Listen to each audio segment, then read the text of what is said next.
नमस्कार।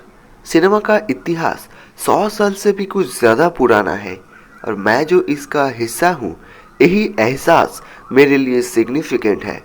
ऑस्कर की स्टेज पे पहली बार ऑस्कर हाथ में लेकर यही बात कही है क्रिस्टोफर नोलन। इससे पहले उनकी बहुत सी फिल्म्स ऑस्कर जीता था, पर बेस्ट डायरेक्टर के लिए उन्होंने कभी ऑस्कर नहीं जीता था। इसलिए ये Oscar event Christopher Nolan fans के लिए भी बहुत इमोशनल था। मैं खुद उनका बहुत बड़ा फ़ैन हूँ।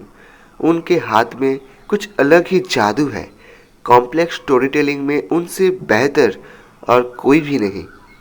साईफाई कॉम्प्लेक्स स्टोरी लाइन और उसके साथ इमोशंस, कुल मिलाकर माइंड ब्लोइंग।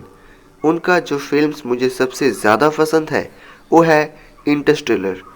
उनका कुछ फिल्म्स मैं आप सबको रिकमेंड करूंगा अगर आप इस लेजेंडरी डायरेक्टर को जानते नहीं हैं। Memento, Inception, the dark night, Interstellar, Tenet और अभी का ओपेनहाइमर। आपको एक फैक्ट बता दूं कि बॉलीवुड का जो गजनी है ना, मेमेंटो से ही इंस्पायर्ड होके बनाया गया था।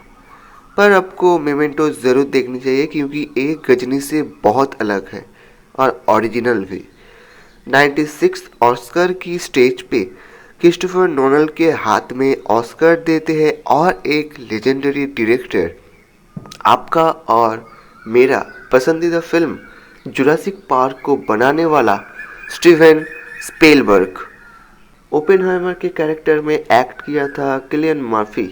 उन्होंने भी इससे पहले कभी ऑस्कर नहीं जीता था और इस फिल्म के माध्यम से बेस्ट एक्टर के तौर पर उन्होंने भी ऑस्कर जीता।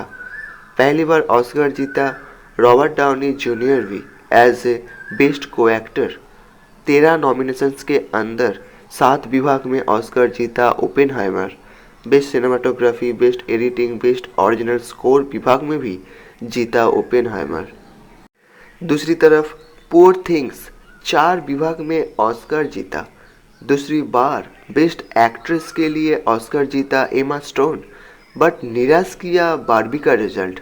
सिर्फ एक विभाग में जो था best original song what was I made for, इसमें ऑस्कर जीता है बार्बी ने। ये सवाल उठा था कि जेंडर इक्वलिटी के विषय में जिस फिल्म ने बात की उसने इतना कम अवार्ड कैसे जीता, और इसके साथ साथ killers of the flower moon ने भी कोई भी अवार्ड नहीं जीता। इसी ऑस्कर के स्टेज पे और एक सिग्निफिकेंट चीज़ हुआ। 50 साल बाद फिर से नेकेड इंसिडेंट का रीहैपेंड हुआ।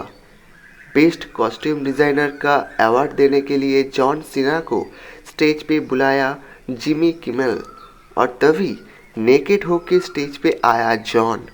ड्रेस का वैल्यू कितना है ये समझाने के लिए ही ऐसा काम किया जॉन ने। 50 साल पहले 1978 में रॉबर्ट ऑपेल ने भी ऐसा कांड किया था। मेमोरियम विभाग में ऑस्कर की स्टेज पे श्रद्धा जनाया गया है past Indian art director and producer Nitin Desai को। भारत की प्राप्ति इतना ही है। इसके साथ साथ याद किया गया था पैरासाइट फिल्म के एक्टर ली सुन क्यून को। इसी विभाग में सम्मानित हुआ है फ्रेंच स्टार मिमियू Perry, singer Harry Belafonte, actor Paul Reubens, Glenda Jackson, Ryan O'Neal, Richard Lewis etcetera.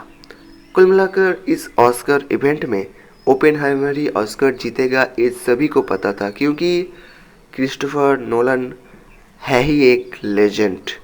नमस्कार, आप देख रहे हैं हाईलाइट।